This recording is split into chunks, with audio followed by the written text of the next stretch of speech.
मेरे प्रिय भाई और बहनों, हिंदी में एक बहुत सुंदर भक्ति गीत है। उसकी बोल है, ये मत कहो खुदा से कि मेरी मुश्किलें बड़ी हैं, यह मुश्किलों से कह दो मेरा खुदा बड़ा है। बहुत सुंदर गीत है, आप लोग सुनिए। पहले एक बार, दो बार सुनेंगे, सुनिए एक बार।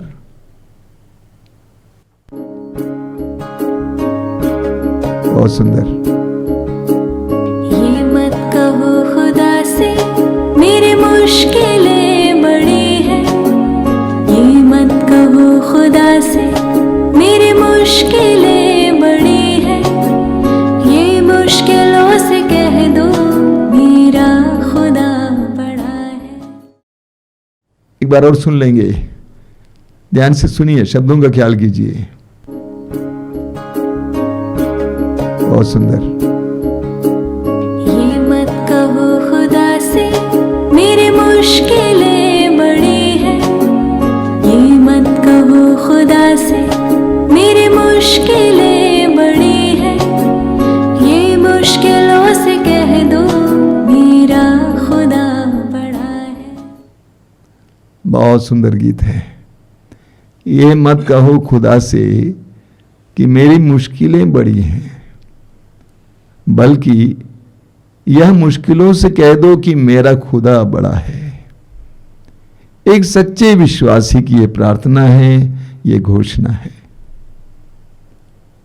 हमें यूहन्ना के सुसमाचार के अध्याय 5 में पढ़ने को मिलता है कि यरूशलेम मंदिर के पास एक कुंड था, उसका नाम था बेतसदा कुंड।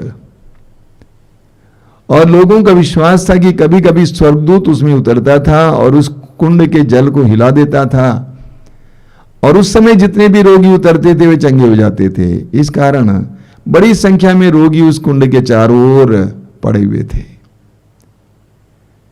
प्रभु यीशु वहां पे आते हैं, चारों ओर भ्रमण करते हैं, और अंत में आकर एक ऐसे रोगी के पास खड़े होते हैं जो 38 वर्षों से पड़ा हुआ था, अर्धांग रोगी था, 38 वर्षों से, 38 ईयर्स। प्रभु ने उससे पूछा कि क्या तुम चंगा होना चाहते हो? क्या तुम चंगा होना चाहते हो?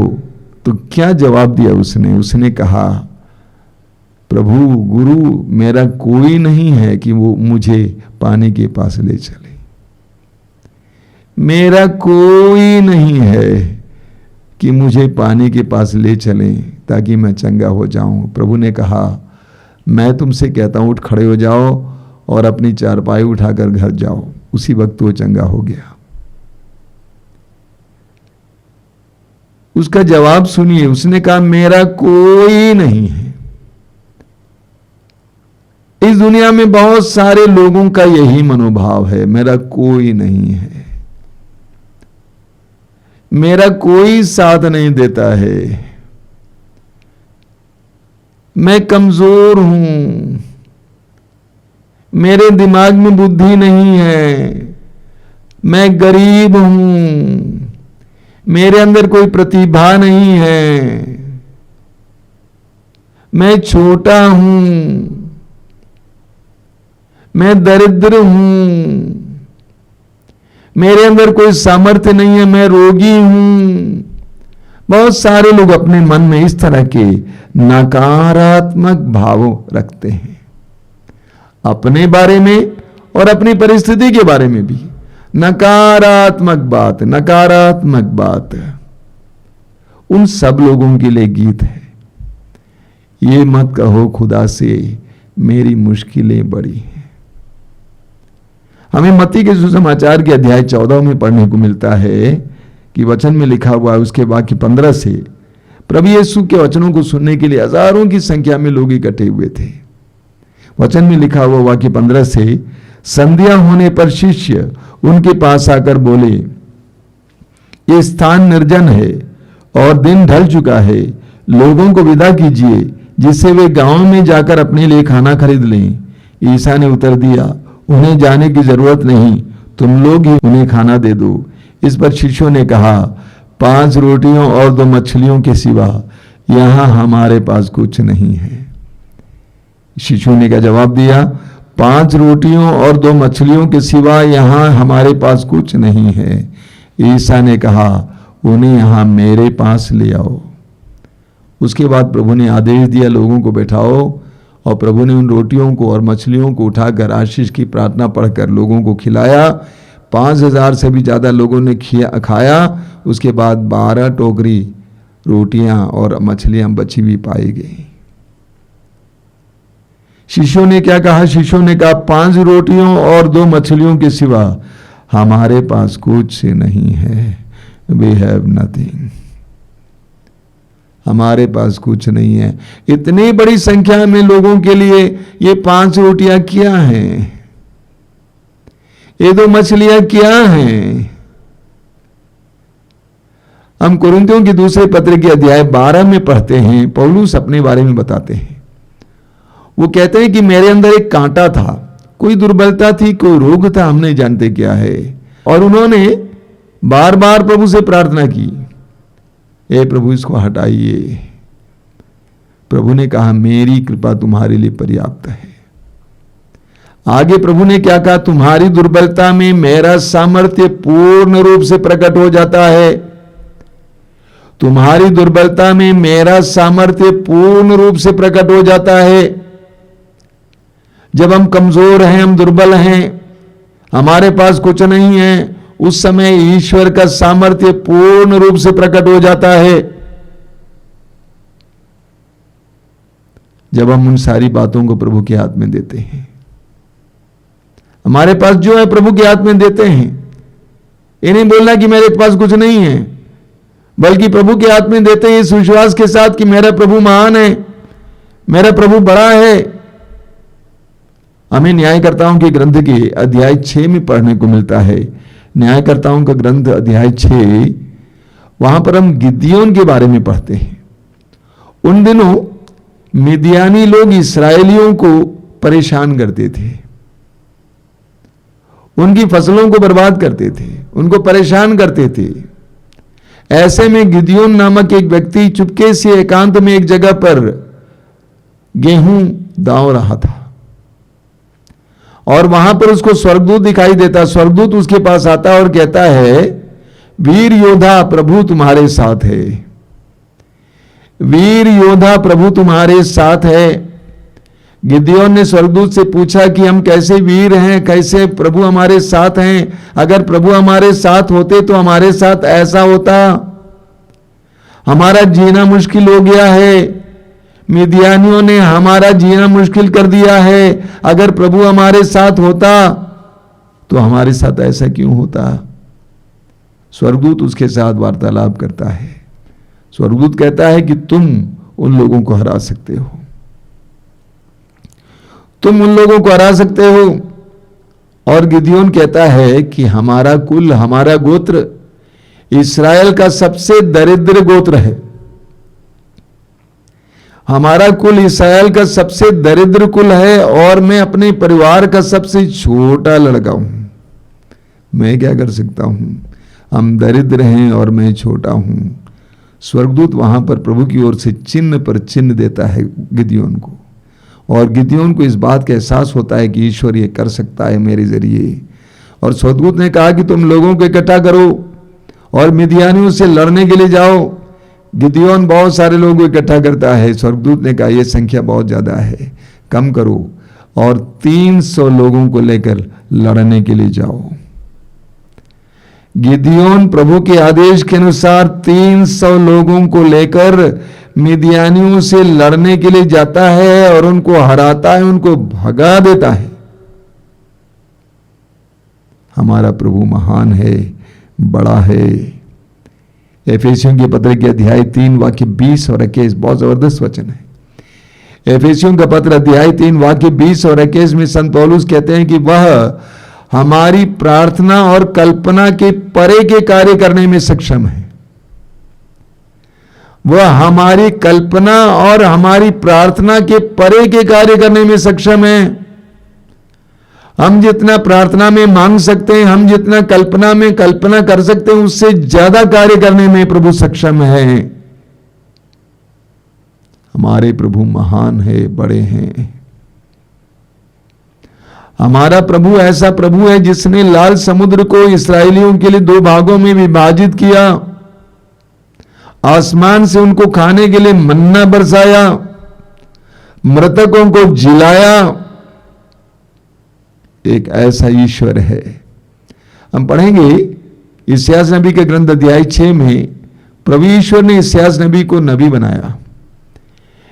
इस्यास मंदिर में बैठा हुआ था और ईश्वर की महिमा छा गई और इस्यास ने कहा कि हाय मैं मर गया, मैं पापी होंठ वाला मनुष्य और ऐसे लोगों के बीच में रहने वाला, मैंने ईश्वर की महिमा देखी है, मैं मर जाऊंगा।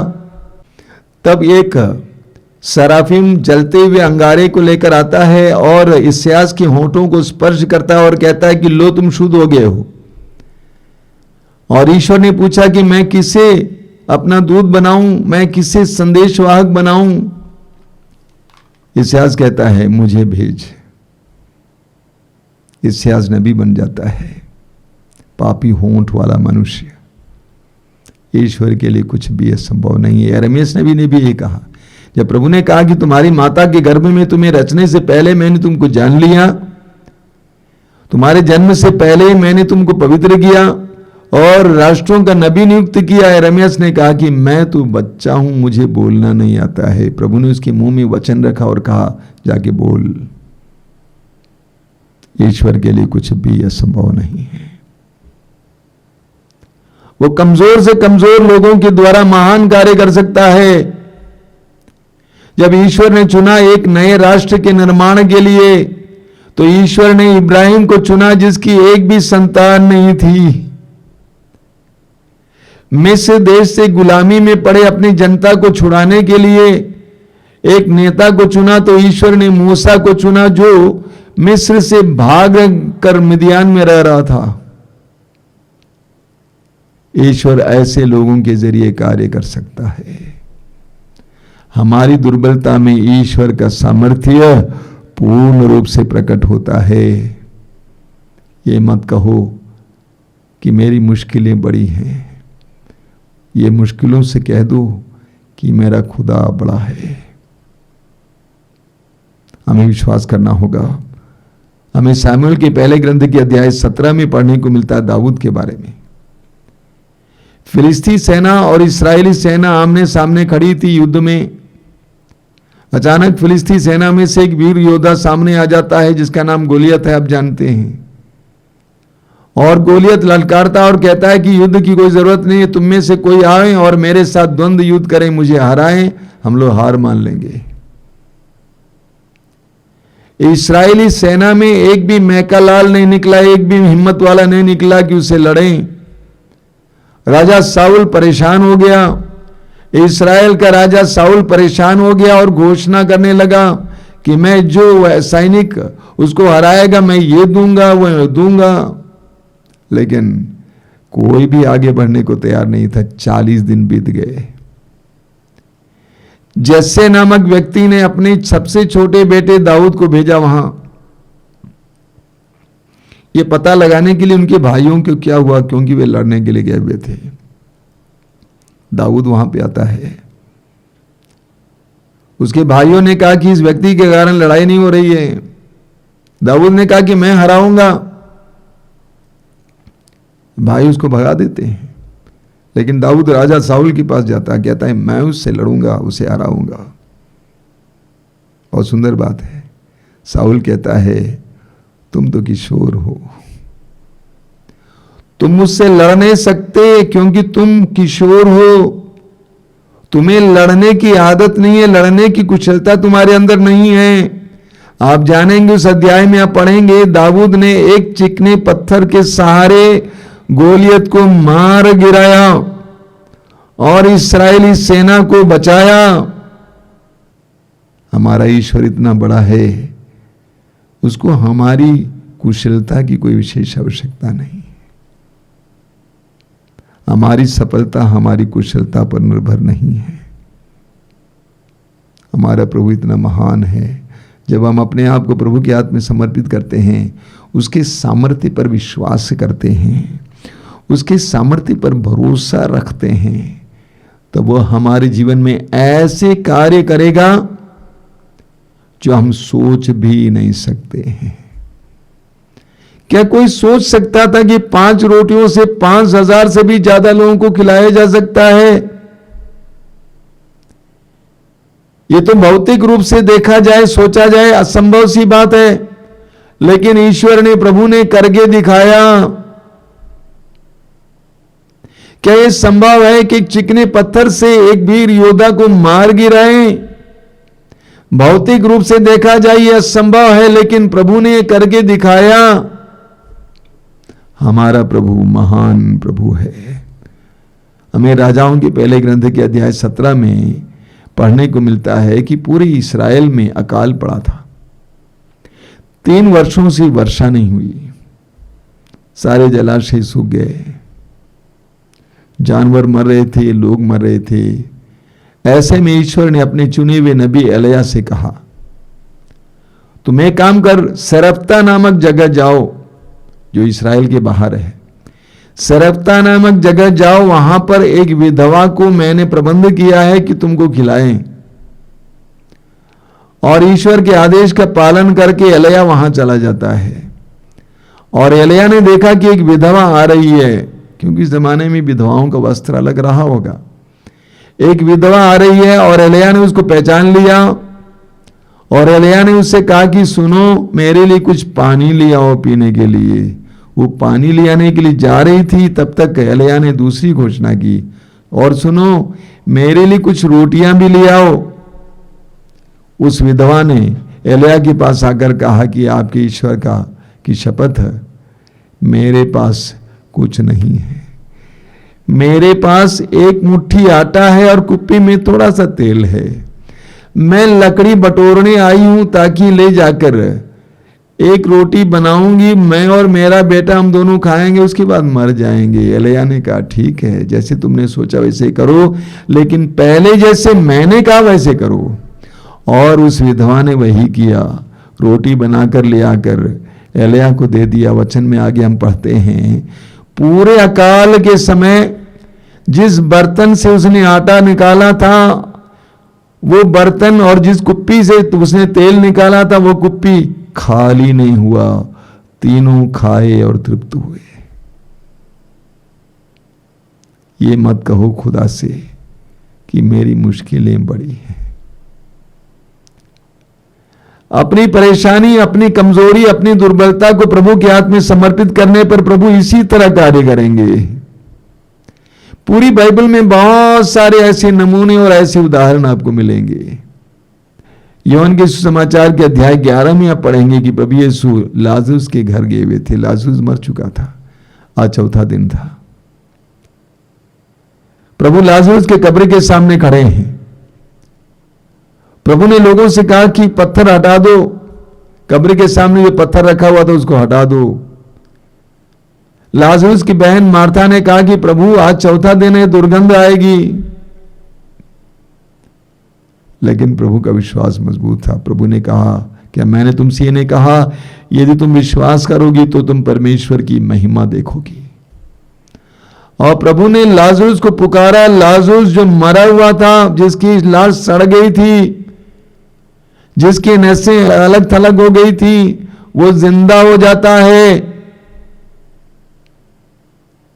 हमारे प्रभु महान हैं, उसके लिए कुछ भी असंभव नहीं है।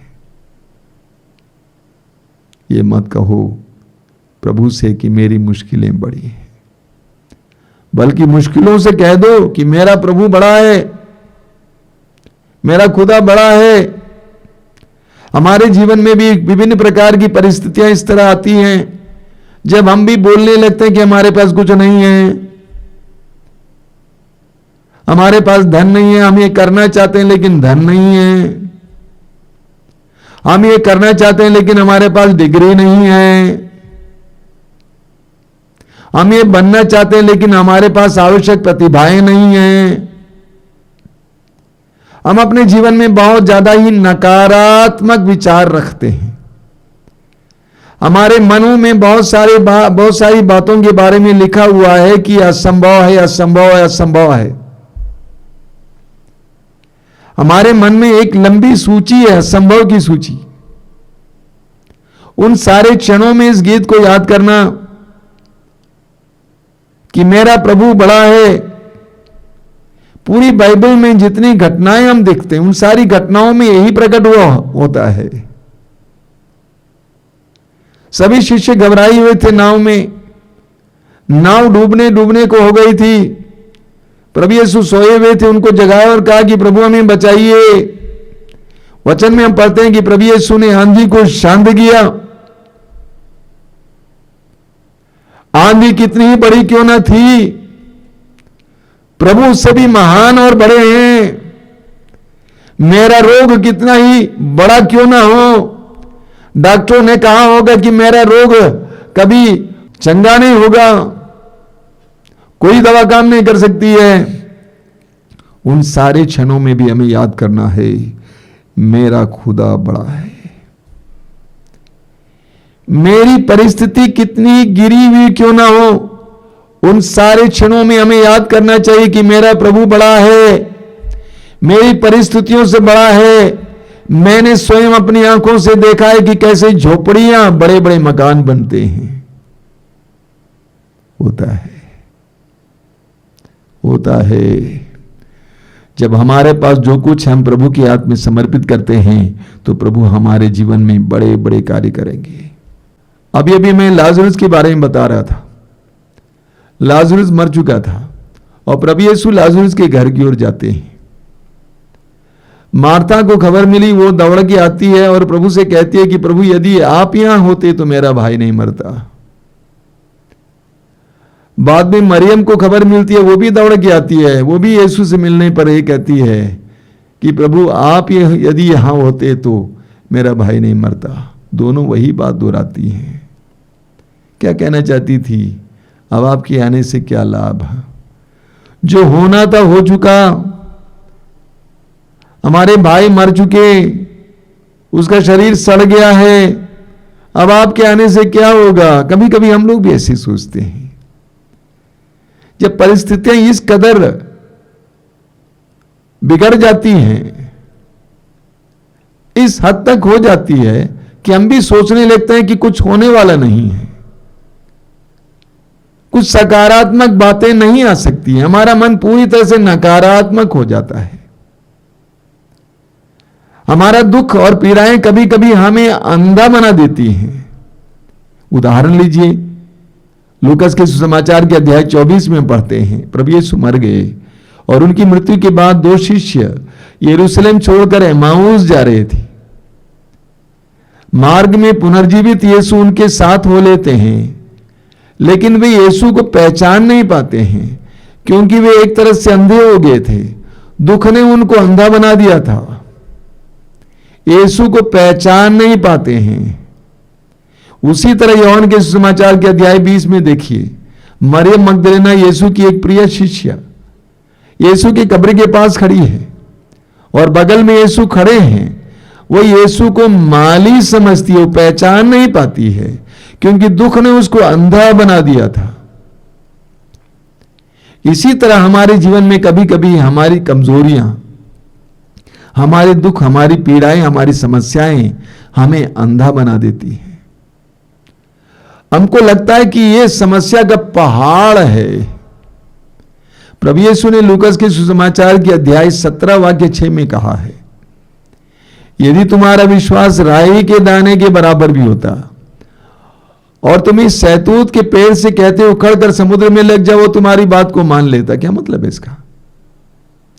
यदि तुम्हारे पास विश्वास होगा, ठोस विश्वास होगा, ये सहतूत के पेड़ का पेड़ भी तुम्हारे लिए बहुत छोटा दिखाई देगा। तुम उखाड़ कर फेंक सकते हो, लेकिन अगर विश्वास नहीं है तो छोटे छोटे पौधे भी हमें बड़े बड़े पेड़ जैसे दिखाई देंगे। ये सच्चाई है। अगर आपके मन में विश्वास नहीं है तो आपकी समस्याएं बहुत बड़ी हो जाएंगी, लेकिन जिसके मन में विश्वास है उसके लिए समस्याएं छोटी हो जाती हैं। इस्राएल की सेना ने गोलियत को देखा और सेना डर गई, लेकिन दाऊद के अंदर विश्वास था, भरोसा था प्रभु पर, इसलिए दाऊद को गोलियत बहुत छोटा नजर आया। एक बार जब पवित्र भूमि गया हुआ था इस्राएल बस में बैठे हुए थे। उस समय बस के अंदर जो गाइड होते थे वो हमें समझाते थे कई बातों के बारे में, उस जगह के बारे में, वहाँ के जानवरों के बारे में, लोगों के बारे में। तो बहुत सुंदर बात उन्होंने कहा। उन्होंने कहा कि ऊंट जो होता है, ऊंट बहुत क्रोधी जानवर है, उसके अंदर बहुत ज़्यादा क्रोध रहता है, विशेष करके अपने मालिक के प्रति क्रोध रहता है। तो हम लोगों ने पूछा कि क्या वह अपने मालिक को मारेगा नहीं, काटेगा नहीं? उसने कहा नहीं कर सकता है। तो हमने पूछा क्यों? क्योंकि ऊंट की आंखें ऐसी बनी हुई हैं कि ऊंट को सब कुछ बहुत बड़ा दिखाई देता है, उसको अपना मालिक भी बहुत बड़ा दिखाई देता है, इसीलिए उसको दुख देने के लिए हिम्मत नहीं लेता है। हम में से कई लोग भी ऊंट की तरह हैं, उनको सभी समस्याएं बहुत बड़ी दिखाई देती हैं। जब उनके अंदर विश्वास की कमी रहती है, समस्याएं बहुत बड़ी दिखाई देती हैं। लेकिन मैं आपको बताना चाहता हूं, जिस समय आपके अंदर प्रभु के प्रति विश्वास और भरोसा बढ़ेगा, उस समय आपको समस्याएं बहुत छोटी दिखाई देंगी। आपने देखा इस दुनिया में बहुत सारे लोग छोटी छोटी बातों के लिए परेशान होते हैं। छोटी सी बात है, हल्की सी बात। कभी कभी मैं उनसे कहता हूं, अरे छोड़ दो भाई, छोटी बात है, काहे घबराता है छोटी बातों के लिए? क्योंकि उनको वो सारी बातें बहुत बड़ी दिखाई देती हैं, क्योंकि उनके अंदर विश्वास की कमी है। लेकिन जिस व्यक्ति के अंदर विश्वास होता है, वो उस गाने की तरह अपने दिल में बोलेगा कि मेरा प्रभु बड़ा है, मेरी समस्याओं से बड़े मेरे प्रभु हैं। मेरे प्रिय विश्वासी भाई और बहनों, मसीह भाई और बहनों, अपने विश्वास को बढ़ाइए। यह विश्वास कीजिए कि आपकी समस्याओं से बढ़कर आपके प्रभु हैं। यह मत कहो खुदा से कि मेरी समस्याएं बड़ी हैं, बल्कि उन समस्याओं से कह दो कि मेरा प्रभु, मेरा खुदा बड़ा है। उस प्रभु पर विश्वास करना शुरू कीजिए जिसने शब्द मात्र से सारी सृष्टि की रचना की।